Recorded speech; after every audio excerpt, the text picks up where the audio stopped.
जैसे आज ही जब मैं घर से निकला तो मेरे मन में बहुत दिन से था कि मैं वहाँ के लिए जाऊँ, बनारस के लिए। बनारस नहीं गया मैं कभी भी, तो बनारस घूमने का मेरा बहुत मन था। तो मैं घाट पर आकर बैठा और बैठा रहा मैं। 5 मिनट बाद मेरे आगे ही एक बंदा नहा रहा था। शिव घाट पर बैठा था मैं, पीछे वो थोड़ा। तो वो मेरे पास आया, बोला आप लोकल से हो? मैंने बोला नहीं, मैं तो बाहर से हूँ, लेकिन इस क्षेत्र की एरिया की जानकारी है मुझे। तो उसने 4-6 चीज़ें पूछी मुझसे, मैंने बताई, और वो पता नहीं क्या अचानक ही वो बोला कि आप कभी बनारस आओ और मैं आपको सारा बनारस घुमाता हूँ। और उसने मुझे अपना नाम, पता, एड्रेस सब कुछ दिया, घर का एड्रेस, और बोला कि मेरे घर पे आके रुकना आप।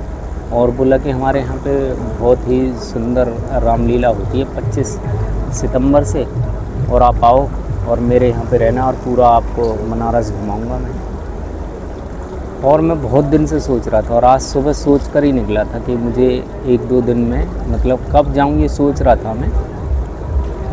बनारस डिसाइड नहीं कर पा रहा था, और उस बंदे ने बता दिया मुझे कि 25 सितंबर को आप बनारस आओ और मैं आपको अपने घर रखूँगा और घुमाऊँगा भी। तो मुझे नहीं पता ये कैसे होता है, अपने आप हो जाता है बस।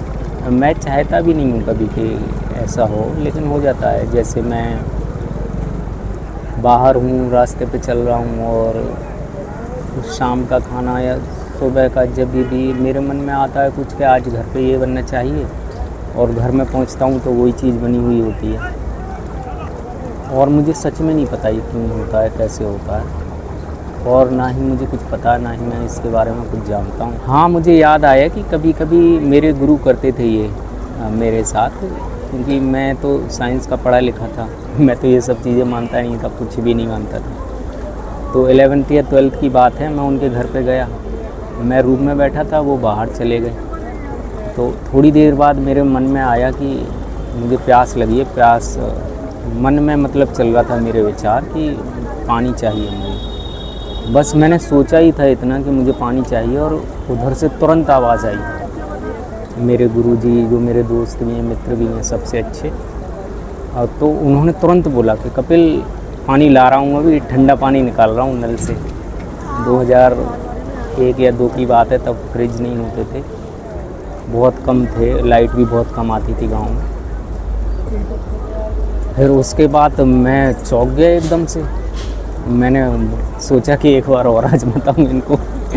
तो मैंने अपने मन में सोचा कि मुझे मीठा चाहिए खाने के लिए, मीठा लेकर आओ। तो उन्होंने मुझे पानी ला कर दिया और एक चॉकलेट ला कर दी मुझे, और बोले कि लो कपिल, और तो कुछ है नहीं घर में मीठा, मिठाई तो है नहीं, ये टॉफ़ी थी बच्चों की, ये ले आया हूँ मैं। मैं ज़ोर से हंसने लगा, और वो मुस्कुरा दिए, बस उन्होंने कुछ नहीं बोला। तो ऐसी चीज़ें होती रहती थी, मतलब बहुत सारी चीज़ें हुई। मुझे नहीं पता कुछ भी, मुझे नहीं आता कुछ भी, ना ही मुझे जानता हूँ ये सब कैसे होता है, क्यों होता है।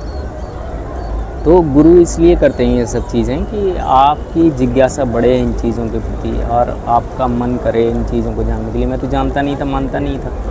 तो इन चीज़ों का ये प्रभाव हुआ कि मैं उनकी बातों को बहुत ज़्यादा मानने लगा। उन्होंने मेरे लिए बहुत कुछ किया अभी, तो मेरे मन में उनके प्रति बहुत श्रद्धा हो गई। भगवान से भी पहले मेरे लिए वो थे, हमेशा से। मैं रिचुअल्स को बिल्कुल भी नहीं मानता था। देवी देवता, पूजा पाठ, मंत्र जाप, गंगा जी का स्नान, गंगा जी को जाना, किसी भी मंदिर में जाना, तीर्थ पर जाना, बिल्कुल भी नहीं मानता था। लेकिन क्योंकि मैं अपने गुरु से बहुत प्रेम करता था और उनके प्रति मेरी बहुत ज़्यादा श्रद्धा थी, तो उन्होंने मुझे एक बार बोला केदारनाथ जाने के लिए। तो जब मैं केदारनाथ गया तो मैं एक रात हरिद्वार रुका। तो अचानक मेरे मन में आया कि जब हरिद्वार रुक ही रहा हूँ तो घर की पौड़ी पर जाकर गंगा स्नान भी कराता हूँ। तो मैं आया यहाँ पे और मैं करीब 5-6 घंटे बैठा रहा हर की पौड़ी पर, घाट पर। और उस वक्त मेरे पैर के तलवों में बहुत जलन होती थी। अचानक पता नहीं क्या आया मेरे मन में, मैं घंटों गंगा जी के जल में पैर लटका कर बैठा रहा। गंगा स्नान किया मैंने, जल ग्रहण किया और अचानक मेरे मन में आया कि हे माँ, मेरे जो ये पैरों में जलन है वो ख़त्म हो जानी चाहिए। मतलब मुझे इतनी तकलीफ़ होती थी उससे कि मैं पैर पर पैर रख कर मतलब पैर से पैर सटा नहीं पाता था। हर वक्त मुझे पसीना आता था पैरों में। और तो मैंने मांगा और वो मेरी ठीक हो गई अपने आप।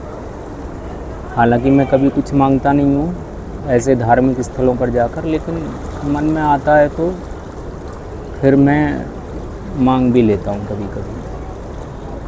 लेकिन ये सब नहीं करना चाहिए। ऐसा नहीं है कि मैं दवाई नहीं खाता हूँ, कोई बीमारी होती है तो मैं दवाई लेता हूँ और दवाई करता भी हूँ, और करनी भी चाहिए हमें। इन सब चीज़ों का यूज़ नहीं करना चाहिए, नहीं तो हम इन्हीं में ही फंसे रह जाते हैं। तो फिर मेरा भाई रहता है देहरादून, तो मैं जब भी देहरादून आता हूँ, 1 महीने पहले भी आया था, तो मैं गंगा जी ज़रूर आता हूँ और यहाँ पर मैं घंटों बैठा रहता हूँ घाट पर और गंगा जी की विशालता को देखता रहता हूँ कि कितनी विशाल है गंगा माँ और मैं कितना छोटा हूँ। और मुझे छोटा बनने में अच्छा लगता है, एक आनंद की अनुभूति होती है। और मैं पहाड़ों पर भी इसीलिए ज़्यादा जाता हूँ कि उनकी विशालता को देख के अपनी क्षुद्रता का पता लगता है कि हम कितने छोटे हैं और बेकार के किस बात के अहंकार पाले हुए हैं।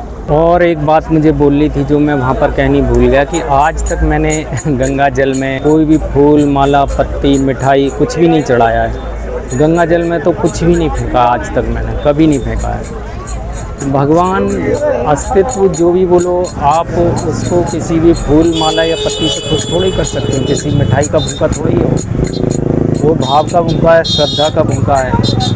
ऐसे लोग वीडियोस देख लेते हैं और फिर गंदगी फैलाने लगते हैं अपने धार्मिक स्थलों पर, जो कि बहुत गलत है। तो नहीं करना चाहिए और मैंने तो आज तक किया नहीं हूँ। मुझे बचपन से ही ऐसा लगता था कि ये गंदगी है और उसको नहीं फेंकना चाहिए, खास करके गंगा जल में तो बिल्कुल भी नहीं। चढ़ाना स्वयं को है और आप चढ़ा रहे हो फूल माला, स्वयं को चढ़ाइए। और स्वयं को चढ़ाने का मतलब ये नहीं है कि आपको गंगा जी में डूब के मर जाना है या भगवान के लिए अपने प्राण न्यौछावर कर देने। स्वयं को चढ़ाने का मतलब है अपने ईगो, अपने अहंकार को चढ़ाइए।